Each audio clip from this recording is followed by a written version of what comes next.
It was a regular day in Japan, with people getting on the train to go to their destinations. As the train is about to arrive at its final stop, suddenly, everyone's phones start receiving alerts about massive earthquakes hitting different parts of the world. They even start feeling the tremors. The shaking gets stronger as time goes on, especially when the train goes into a tunnel. People start losing their balance and falling over each other, confused and scared about what is going on. Then abruptly, the train comes to a halt with a jolt, leaving everyone terrified. As soon as they could, everyone rushed out of the train. But what they saw outside left them in shock and tears. Their familiar world had vanished, and instead, they found themselves near mountains, with their train stuck halfway through a tunnel, surrounded by a jungle. They quickly realized that their cell phones had no signal, making it impossible to call for help. Another shocking discovery was that only their coach number 5 was there. The rest of the train was missing. After much thought, they concluded that their coach must have somehow ended up in this unknown location by accident, as there was no other explanation for their situation. Now they knew they had to wait for rescue. Among the passengers was Sam, a government employee who worked as a firefighter. He, along with the train attendant, took charge of calming the frightened passengers and checking for injuries. Yumi was also there helping out. Yumi had met Sam before when Sam had conducted a fire escape training session. Since then, Yumi had greatly admired Sam. Back in the main city, everyone was worried and confused, including the police who could not figure out where the last 2 coaches of the train numbers 5 and 6 had disappeared to. They found the track leading up to the point of disappearance, but could not find the missing coaches. Interestingly, the whereabouts of coach number 6 is still a mystery. As earlier, I mentioned only about coach number 5. Meanwhile, Sam, Yumi, and another passenger named Nevin decided to explore the area further. They ventured a bit away from where half of their coach was stuck in the tunnel, but to their surprise, when they emerged from the tunnel, it looked as though there were no signs of life, as if everything had been destroyed years ago. They quickly climbed a nearby mountain to get a better view, and what they saw left them astonished. The world they knew just a few hours ago had transformed entirely. All around them was a vast desert with no sign of human life anywhere. Returning to their train coach, they shared their findings, prompting everyone to wonder how their surroundings could have changed so drastically. There were no cities or signs of, and their phones had no signal. They realized they had been stranded for over 7 hours without any rescue. To organize themselves, they started making a list of everyone in coach number 5, totaling 46 people. With many passengers hungry and thirsty, and without any food or water brought along, the situation was dire. Then, a passenger named Rennie was looking through Nevin's bag for something to eat, when she unexpectedly found letters that made her think Nevin was a criminal. Surprisingly, she then quietly took food from someone else's bag. Later, when a passenger realized their food was missing, Rennie loudly blamed Nevin, calling him a criminal in front of everyone. Nevin defended himself, saying it was wrong to accuse him without proof, and that anyone could have been on the train, so it was not fair to only suspect him, still being suspected by everyone because of Rennie's claims. Nevin left the train angrily to find help. At this time, it was discovered that someone had accidentally recorded Rennie stealing the food, which cleared Nevin's name. While Nevin was out looking for assistance, he almost fell into a big hole, but Sam and Yumi were there just in time to save him. Then night came, and next morning, people still could not believe that it was not dream, but they really are stranded here, and passengers started becoming paranoid. Meanwhile, other passengers who had ventured out to explore were returning, sharing any information they could gather in hopes of understanding their location better. Among the discoveries shared was the sighting of a large tower to the east, which appeared to have been abandoned and destroyed for years. This was particularly surprising because just the day before, there had been news articles about the construction of this tower, scheduled to start in 2023 and to be completed by 2026. This information added to the mystery of their circumstances. Ken, one of the travelers, found a tin bottle with a manufacturing date of 2026. Then a biologist found plants on the train that seemed to genetically modified, but such advancements were not expected to be possible until at least 40 years into the future. Putting all these clues together, the passengers came to a startling realization. Somehow their train coach had traveled 40 years into the future, from 2023 to a time beyond 2063. This revelation terrified everyone, as it seemed to indicate that Earth was now uninhabited. The first was figuring out how to return to their original time in 2023. The second was understanding how Earth had reached such a state of ruin. Now in 2023, the news about the 2 missing train coaches spread everywhere, with government still puzzled. It had been 2 days without food and water. By the second day, finding water had become urgent. To prepare for any chance of rain, Sam and Yumi set up a plastic sheet on the train, hoping to collect rainwater. Sam and a few others decided to search for water, encouraged by the sight of green trees nearby, which suggested a water source could be close. Venturing into an area no one had explored, yet they finally found signs of water, of frog, and wet soil, indicating they were on the right path. So they quickened their pace. Eventually, they discovered a small waterfall which brought them all a great sense of relief. During this time, Nevin opened up about the letters found in his bag, which were actually from his brother, who had been in jail for 2 years and had been released just 2 days ago. Nevin shared that they had a tough childhood with abusive parents, leading him to start working at a young age to support himself and his brother. He became a hairdresser, striving to provide a better life for them both. However, his brother ended up getting involved with illegal activities, which was heartbreaking for Nevin, who had worked so hard to prevent exactly that. Despite his efforts, his brother ended up following in their parents' footsteps. Yumi and Sam felt sorry for Nevin, realizing that they had judged him based on his appearance and the letter from jail without knowing the full story. This deepened their friendship with each other. Nevin found himself developing feelings for Yumi. Actually, he had noticed her back in college because of his background of starting work early and not attending college, leading to a series of odd jobs. Nevin thought Yumi might not reciprocate his feelings, and now Yumi seems to like Sam. Amidst the crisis of being stranded in the future, a complicated love triangle seemed to emerge among them. However, their situation took a turn when it started to rain, providing them with much-needed water and a glimmer of hope for survival. But they were aware that finding water was just one of many challenges ahead. Shane, the biologist among them, stepped up to use his expertise to identify edible plants in the jungle, while also warning everyone about the ones that were dangerous. With his guidance, the group began search for safe plants to eat. During this time, Yumi accidentally consumed a plant that was poisonous, though fortunately it wasn't that lethal. To adapt to their new environment, they started crafting utensils from forest trees and making tools to start fires, even using their ATM cards as makeshift knives. This shift illustrated people's capabilities, who had been reliant on modern conveniences just days before, were now drawing on nature's resources to survive, showcasing human resilience and adaptability in the face of crises. They started by identifying each person's skills and specializations among the 46 survivors, considering how these could be utilized. While searching for food the next morning, Shane encountered a mysterious man near a cliff, marking the first time they had seen another person, besides themselves, since their arrival in the future. However, Shane was significantly injured during the encounter. With limited medical resources, Yuto, a medical student, became their main hope for treating Shane's wounds. Despite his fear and inexperience, the necessity to save Shane pushed Yuto to act. Using Shane's botanical knowledge, they applied plants with antibacterial properties to prevent infection and found clean clothes to dress his wounds. After 3 tense days, Shane recovered and informed the group about the aggressive stranger in the jungle. To protect themselves, they followed Yechi's advice. Yechi being an employee at a security company and set up traps around their camp. This precaution proved prudent when a day later they heard someone getting caught in one of the traps, prompting them to quickly investigate. They discovered a child caught in their trap who was dressed similarly to them. The child managed to escape and urged them to wait for him as he ran off. Sam, Yumi, and Nevin, intrigued, followed him for several kilometers until they reached a small river they hadn't seen before. There the boy told them to wait for a bit before disappearing momentarily. During this wait, Sam shared a personal story from his past. He recounted an early mistake at work where he didn't heed his senior's advice, leading to an accident that resulted in his senior losing both legs, a tragedy for which Sam felt responsible. This guilt had driven Sam to dedicate his life to helping others. To their astonishment, despite the darkness, the boy returned this time with more people. They were then taken to a location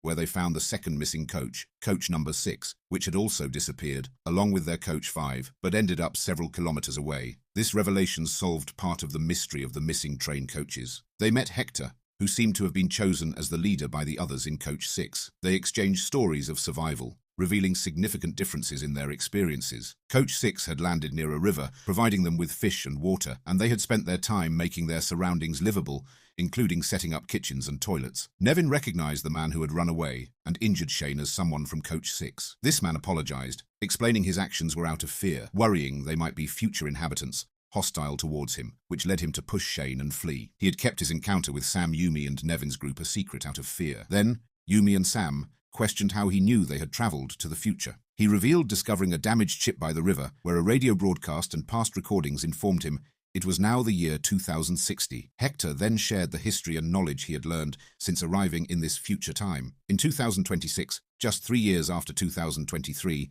a massive meteorite hit the Earth, landing in the Pacific Ocean. This caused enormous earthquakes and tsunamis worldwide, instantly killing billions. The survivors faced a slow demise as dust thrown up into the atmosphere blocked sunlight, leading to a collapse of human life on Earth. However, over the years, the dust and clouds cleared, and by 2060, the Earth had returned to its green state, albeit without humans. Hector explained that if they managed to return to 2023, Their first priority should be to alert the government about the impending meteorite to prevent the catastrophe and save billions, including their own families and loved ones. The next day, while exploring near Coach 6, Yumi and Reni stumbled upon a grave, hinting that the people from Coach 6 had buried a body there. As they tried to figure out who it was, some individuals from Coach 6 confronted them, warning them to keep silent about their discovery to those in Coach 5. In a desperate attempt to escape and alert the others, Yumi and Reni split with Yumi, drawing the pursuers away to give Reni a chance to inform the others. Reacting swiftly, Nevin and Sam rushed towards Coach 6, hoping to rescue Yumi.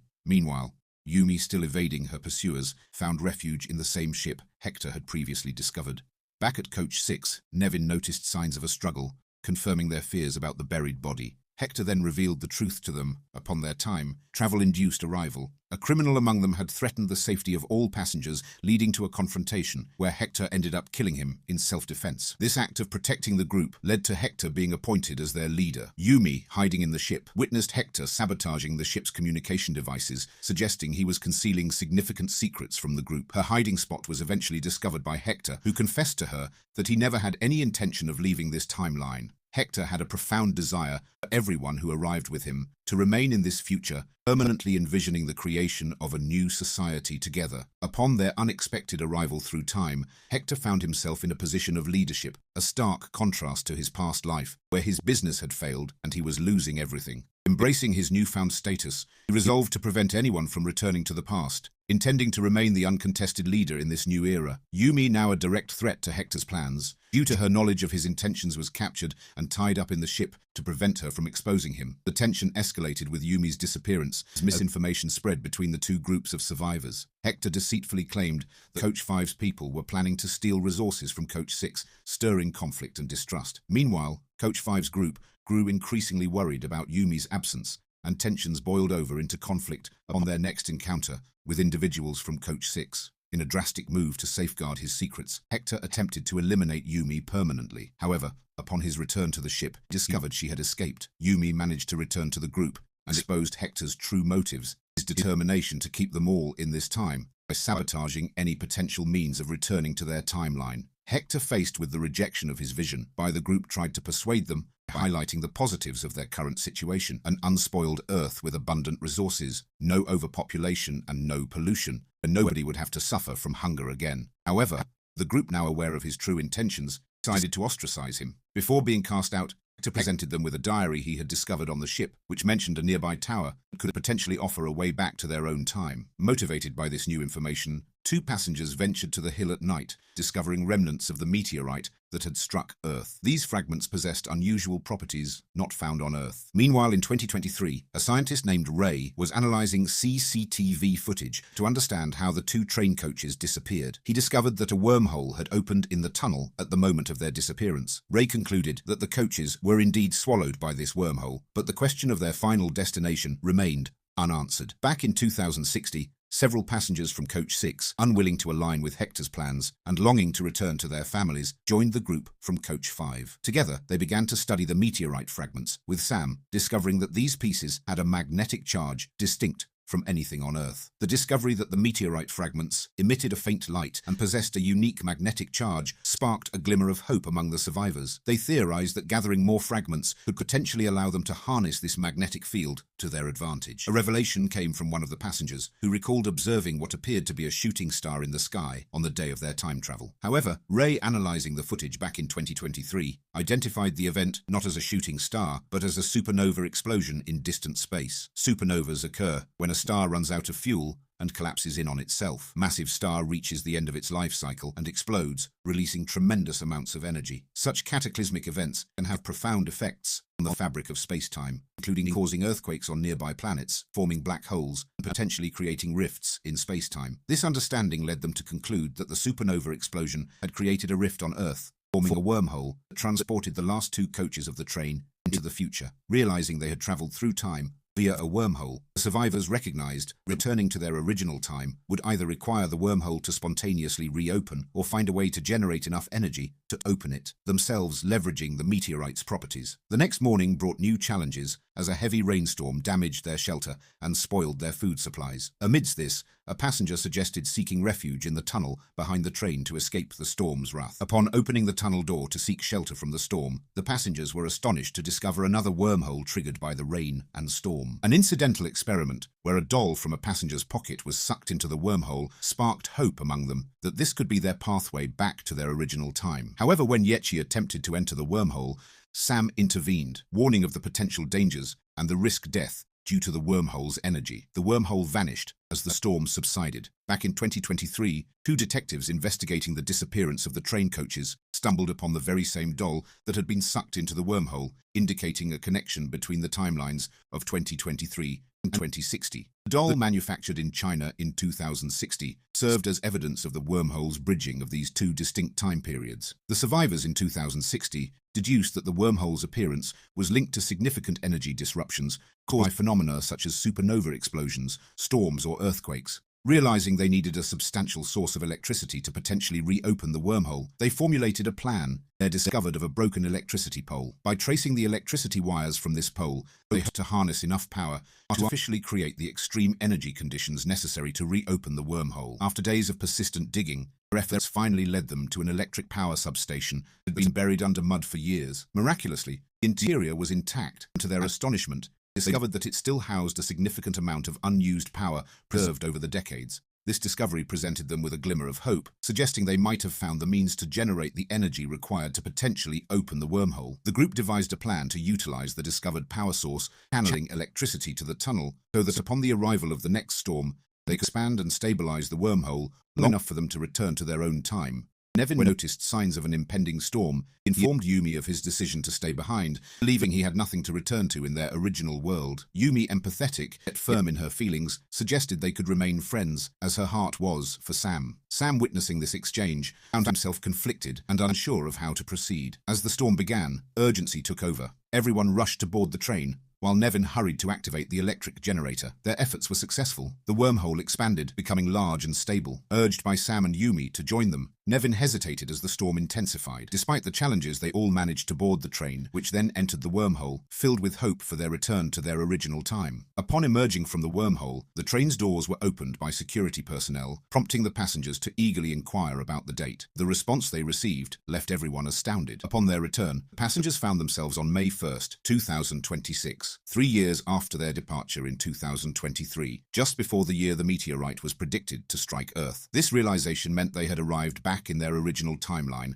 albeit 3 years into the future, at a critical moment before the anticipated catastrophe. Upon their arrival, medical teams promptly examined them to ensure they hadn't been exposed to any harmful radiation or carried any infections from their time in the future. The group attempted to share their extraordinary journey with the police and government officials, explaining their time travel from 2023 to 2060 and back, and presenting evidence such as the doll meteorite fragments and futuristic plants they had brought with them. They even shared a diary outlining a timeline that predicted Earth's destruction on December 9th, 2026. Due to the meteorite impact. Despite the consistency of their physical evidence they provided, authorities were skeptical of the story. The idea of time travel and a looming apocalyptic event seemed too far-fetched, leaving the survivors' warnings unheeded. Meanwhile, the survivors were reunited with their families who had been searching for them for 3 years. For those who had traveled through time, the experience felt like only a few months had passed. Nevin, who was initially felt isolated due to the absence of family, experienced a sudden reunion with his younger brother. His brother sought forgiveness for his past involvement in illegal activities, explaining that Nevin's disappearance 3 years prior had been a catalyst for his reformation. The reunion brought immense joy to both, marking a fresh start in their relationship. Meanwhile, the other survivors, despite the warmth of reuniting with their loved ones, were burdened by the knowledge of Earth's impending doom. The government's skepticism remained a significant barrier to their efforts to prevent the catastrophe. However, Ray, the scientist who had been investigating the train's mysterious disappearance since 2023, confirmed the survivors' claims, and the meteors is scheduled for December, just as the survivors had warned. In response to the government's inaction, the survivors turned to social media to share their knowledge of the future, hoping to garner public support and belief in their warnings. Their efforts paid off as their posts and videos went viral, spreading awareness of the danger ahead and mobilizing public opinion. Faced with mounting pressure from the viral campaign and the undeniable evidence presented directed by Ray, the government initiated a last-minute space mission. A rocket was dispatched with the mission to alter the meteorite's trajectory, aiming to prevent the catastrophic impact. As the critical moment approached for the rocket to intercept the meteorite, the survivors, aware of the stakes, began searching for a safe haven to ensure their survival should the mission fail. Their choice fell on Switzerland, believed to be a relatively safe refuge in the event of a global catastrophe based on their knowledge from the future. While preparations to depart for Switzerland were underway, Yumi realized that Nevin now found a purpose to live, much like Sam was committed to aiding others during this crisis. Amidst these tense moments, Ray received confirmation that the space mission had succeeded. The rocket had effectively altered the meteorite's course, sparing Earth from destruction. If you are still there, please like and subscribe to the channel. As you can see, only around 2% people that watch subscribe my channel. It would be great help. Thank you.